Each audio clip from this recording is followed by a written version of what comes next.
Hello, folks, and welcome back to Vintage CB Radio at its best. What we have here is not a freak of nature, a freak of what somebody decided to do to this radio. I don't know how y'all feel about people drilling holes in vintage radios, and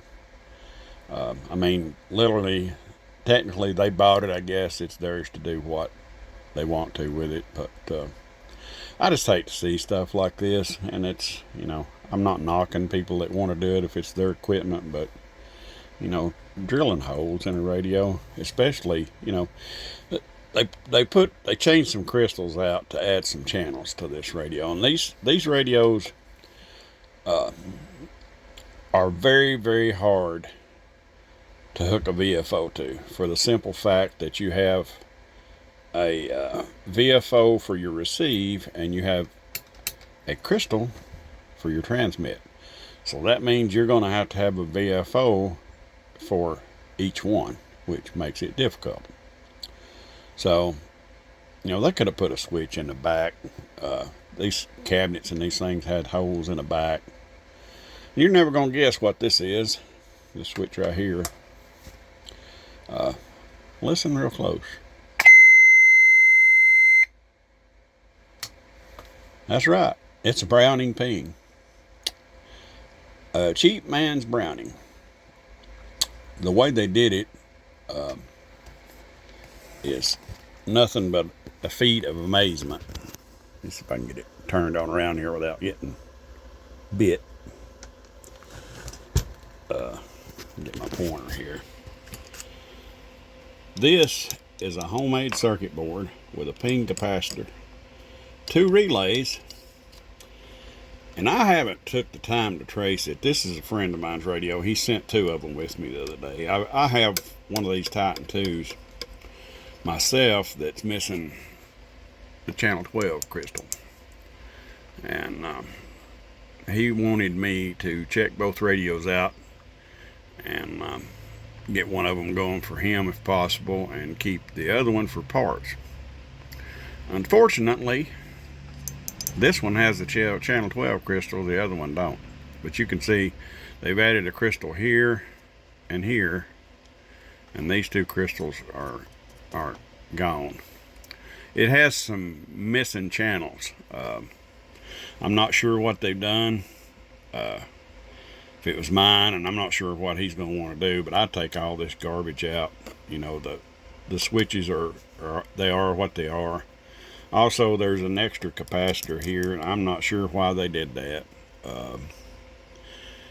I'm assuming that it has something to do with this monstrosity right there, because they have wires running.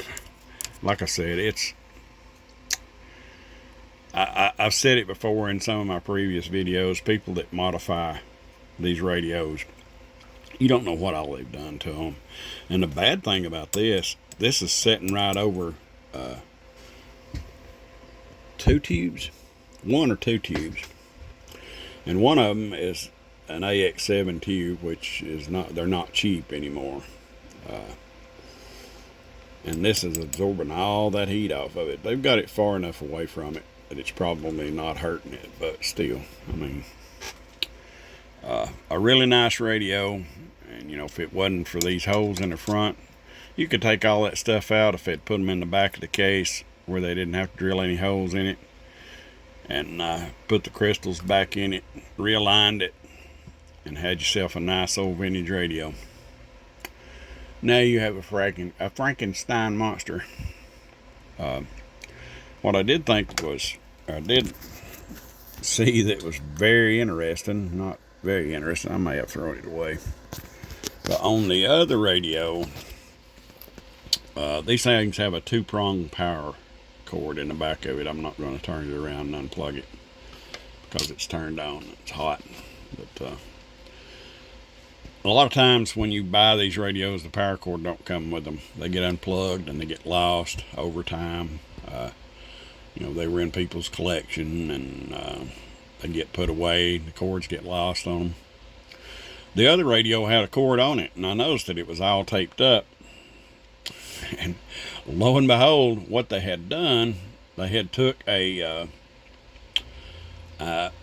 eyelet wire connector. Here's the boot off of it. It's just a wire connector. They had crimped both ends of this on the plug coming out of the radio, and took the wires from the cord that they had made and wrapped it around the loops and taped them up. Not very safe. Not very efficient either. But, I mean, it'd be all right if you're going to test it temporarily, but not very safe at all, because it had the fuse holder missing in it. I had to rob the fuse holder out of something else and put it in it to get it going, to check it. It powered up, but it has some issues too. It's I think the mixer crystal in it, which is right here, it mixes your crystals. All your crystals is not set on 27 megahertz. It has a mixer crystal to compensate for the difference. One of Tram's designs. And, you know, the bad part about these radios versus the D201s and the D201As, the D201As have variable capacitors. So this one's got one on the VFO where you can adjust the frequency and put it back on frequency if these crystals over time and age they'll be off a little bit, they'll drift.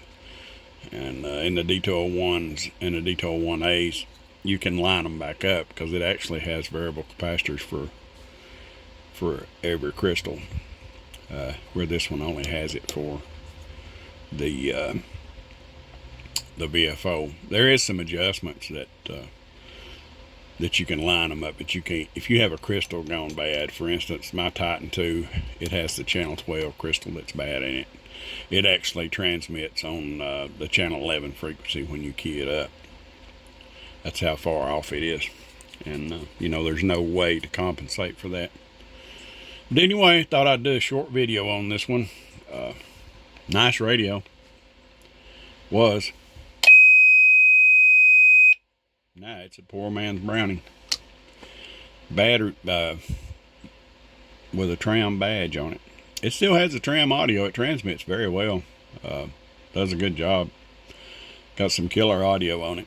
It's just a shame. I guess, you know, I'm going to try to see what I can make out of two radios maybe, and get him one that he can talk on if that's what he wants. But anyway, another short video of a classic radio. A vintage radio, a very good one at that. These things had excellent receive on them, by the way. Had the Collins mechanical filter in them. This is it right here. Excellent receive.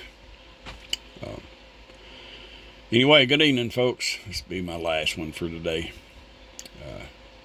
Have a good evening. Shoe shine, boy. Vintage CB radio at its best. I'm going to eat.